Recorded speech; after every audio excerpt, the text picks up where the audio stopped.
हमारे सलूमबर विधानसभा क्षेत्र है वो मेरे गांव के बिल्कुल नज़दीक का क्षेत्र है। मेरा गांव जावर है और उसके 4-5-6 किलोमीटर बाद सलूमबर विधानसभा शुरू हो जाती है। तो मेरा वोट तो नहीं है सलूमबर विधानसभा में, लेकिन यहाँ की समस्या और यहाँ के युवाओं की और यहाँ के किसानों की, यहाँ के ओबीसी समस्या है, यहाँ के किसानों, यहाँ के ओबीसी वर्ग और यहाँ के तमाम जो क्षेत्र की जनता है उनकी जो समस्या से मैं वाकिफ हूँ। तो सबसे पहले जो यहाँ अमरपुरा, पलोदड़ा, पिलादर, जैसमन के आसपास का जो एरिया है, यहाँ के अधिकतर लोग हमारे महिलाएं हैं और हमारे अधिकतर लोग खेती बाड़ी से जीवन यापन करते हैं। खेती करके उनके बच्चों का लालन पालन करते हैं। तो कम से कम यहाँ के जो नेता है, यहाँ के पहले जो विधायक बने हुए थे, उनको कम से कम यहाँ की जो तमाम वर्ग हैं, भले ओबीसी हो, भले एससी हो, भले एसटी हो, जो खेती करता है उनके लिए कम से कम जो न्यूनतम खरीद मूल्य होती है, जो फसल खरीदने की जो न्यूनतम कीमत होती है, उसको देना चाहिए था। हमारे यहाँ के जो लोग हैं, जब से खेती बुआई शुरू करते हैं, बुआई शुरू करने से लेकर कटाई तक, फसल कटाई तक किस तरह से वो काम करते हैं, और बाद में जब उनका कीमत चुकाने की बात आती है, जब वो बैंकों से और साहूकारों से लोन लेकर बीज या यूरिया, डीएपी लेते हैं, तो आजकल का जो समय है, आज बीज भी नकली मिलता है और जो डीएपी मिलता है वो भी नकली मिलता है। आज का जो बीज है, अगर आप उसको खेतों में बोओगे तो उसका दूसरी बार उस खेतों में बोओगे तो वो बीज फसल नहीं देगा। तो इस तरह से सरकार हमारे साथ धोखा कर रही है। और जब फसल कटाई की बारी आती है तो इस तमाम यहाँ के जो सेठ साहूकार हैं, वो हमारी जब कटाई होती है तो हमारी फसल की कीमत कम कर देती है। आज अगर हम बीज बोने के लिए लाते हैं, मंडी में आप जाओ, आज बीज अगर बोने के लिए लाते हैं उसकी कीमत, और जब हमारा बीज पक के तैयार हो जाता है, कट के तैयार हो जाता है, उस समय की कीमत आप देखोगे तो आपकी आंखों में आंसू आ जाएंगे। इसको कौन रोकेगा? इसकी आवाज को कौन उठाएगा? लेकिन हमारे लोगों को सिर्फ जो गेहूं दे रहे हैं, जो राशन, उचित मूल्य की राशन के जो गेहूं दे रहे हैं, वो बाहर के जो आसपास में जो बिल्कुल यूरिया से, केमिकल से पके हुए गेहूं हमारे यहाँ वितरण कर रहे हैं, दे रहे हैं। उसकी वजह से हमारे लोगों का खान पान और आजकल के जो छोटे छोटे बच्चे हैं उनका विकास नहीं हो पा रहा है, उनको अलग तरह की बीमारियां लग रही है। आए दिन आज के दिन में, पहले हमारे लोगों को बीमारियां नहीं होती थी, लेकिन आज के दिन में आए दिन अभी डेंगू से ग्रसित है, उनका खून पानी हो रहा है। इसका कारण क्या है? इसकी जड़ तक कौन जाएगा?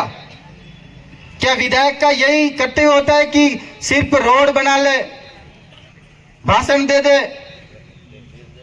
या हमारे यहाँ सराड़ा, जैसमन की एक और समस्या है। हमारे यहाँ जो पानी है, जो भूमिगत जल बोलते हैं, उसके अंदर फ्लोराइड है। यहाँ के लोगों के अधिकतर दांत पीले हो जाते हैं, आप सब जानते हो, और घुटने में दर्द होता है। यहाँ का जो पीने योग्य पानी है जैसमन झील का, उसको बाहर उदयपुर में भेज रहे हैं, वहां भी भेजे, हमें कोई समस्या नहीं, वहां भी हमारे ही लोग रह रहे हैं। लेकिन जहाँ का पानी है वहां उन लोगों को पीने के लिए मिलना चाहिए कि नहीं मिलना चाहिए? और इस यहाँ पे पानी में फ्लोराइड है कि नहीं है? घुटनों में तकलीफ होती कि नहीं होती है? उसके बावजूद, जानकारी के बावजूद यहाँ के विधायक यहाँ पे हेडपंप लगा के पानी की सुविधा करके बड़े बड़े भाषण देते हैं, जबकि वो पानी पीने लायक नहीं है। इस बात को कौन उठाएगा? इस बात को कौन करेगा? आज भारत आदिवासी पार्टी आदिवासियों के नाम से बनी जरूर है, लेकिन उनके अंदर तमाम जो वर्ग हैं, जो हमारे इतिहास में आदिवासियों के साथ में रहते थे, उसी तरह आज भी हम चाहते हमारे साथ में आकर जुड़ के रहे। हमारे इलाके में 70% जनता आदिवासी है, तो हमारे साथ में जुड़ कर रहना चाहिए उनको। उनके जो समस्या है वो समस्या हर समाज की समस्या है, इसीलिए उनसे भी आग्रह करते हैं, यहाँ के किसान ओबीसी वर्ग उनसे भी आग्रह करते हैं कि आप हमारे साथ जुड़िए। यहाँ का किसान वर्ग उनसे भी निवेदन करते हैं, आप हमारे साथ जुड़िए। आपकी जो फसलों का जो न्यूनतम जो मूल्य होता है उसको हम दिलाएंगे। विधानसभा में इसकी आवाज को हम पहुंचाएंगे। जिस तरह से अडानी और अंबानी लाखों रुपए बैंक से कर्जा लेकर सरकार द्वारा माफ कर दिया जाता है, करते कि नहीं करते हैं? अखबारों में आपने आए दिन देखा होगा। लेकिन यहाँ के जो किसान होते हैं, हमारे यहाँ के किसान, अगर वो बैंक से 40-50 हजार का लोन ले लेंगे तो यहाँ बैंक वाले आके उनकी जो जमीनें बिकवा देंगे। इस तरह का काम करते हैं। तो सरकार क्या करेगी? यहाँ की विधानसभा में जो विधायक बनेगा वो क्या करेगा? कम से कम 40-50 हजार रुपए किसान जो लोन ले रहा है उसको माफ करवा सकते कि नहीं करवा सकते? करवा सकते कि नहीं करवा सकते? जब अडानी का हजारों करोड़ रुपए माफ करवा सकते हैं, तो हमारे यहाँ जो किसान है उनके भी 40-50 हजार रुपए माफ करवा सकते हैं। ये काम कौन करेगा? ये काम हमारे भारत आदिवासी पार्टी के जो विधायक प्रत्याशी हैं जीतू भाई कटारा इस काम को करने के लिए प्रयत्न करेंगे। और साथ में हम उनको बताएंगे कि भाई आपके समर्थन में हमने ये बातें बोली थी और आपको इस बात को करना है। वो अकेले नहीं है, हम जितने भी साथी आज साथ में, जितने भी कार्यकर्ता उनके साथ में। आज जो बीजेपी के जो प्रत्याशी है आप सब जानते हैं, उनको बोलने तक नहीं आ रहा है, वो हमारे ही समाज की है। आज उनको मंच पे खड़ा करेंगे या विधानसभा में अगर वो जीत के जाती है तो अगर उनके सामने कोई लेटर पढ़ने के लिए आएगा तो वो पढ़ नहीं पाएंगे, तो किसकी बेइज्जती होगी आप बताइए? हमारे समाज की बेइज्जती होगी कि नहीं होगी? हमारे समाज की बेइज्जती कि ये एसटी में एक भी ऐसा कोई कैंडिडेट नहीं मिला बीजेपी को कि पढ़ा लिखा उसको टिकट दे के यहाँ विधानसभा में ले आते। और बीजेपी का इसके पीछे बहुत बड़ा षड्यंत्र है। बीजेपी में इन्होंने टिकट देकर एक आरक्षण के खिलाफ, आरक्षण को खत्म करने की साजिश रची है।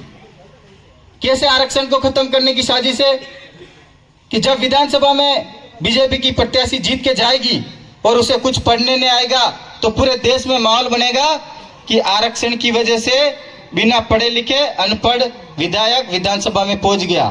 तो क्या बोलेंगे कि आज आरक्षण की वजह से देश खतरे में, आरक्षण की वजह से देश में जो विकास कार्य होता है, जो पुल गिर जाते हैं, ये आरक्षण की वजह से गिर जाते हैं। आज आरक्षण की वजह से अनपढ़ विधायक बनकर आ गए, तो हमारे आरक्षण पे उंगली उठाने का काम कौन कर रहा है? ये बहुत बड़ा षड्यंत्र है। इस षड्यंत्र को हमको समझना पड़ेगा। इस षड्यंत्र के आधार पे हमारे एसटी समुदाय और जितने भी ओबीसी एससी सबको आरक्षण के लिए आने वाले समय में तरसना पड़ेगा। इस बात को हमको समझना पड़ेगा। आज किसानों का जो बीज है, किसान जब फसल उगाकर मार्केट में जाता है तो बीजेपी सरकार ने खरीदने के लिए बिल्कुल मना कर दिया है। आज किसान आरक्षण विरोधी और किसान विरोधी सरकार है। इस बात को हमको समझना पड़ेगा। अगर ये बात नहीं समझे तो फिर हमने 10 साल से जो गलती की है उस गलती को करेंगे तो हमारे आने वाली जो बच्चे छोटे छोटे यहाँ बैठे हुए, आने वाले टाइम में गुलाम बनकर जीना पड़ेगा।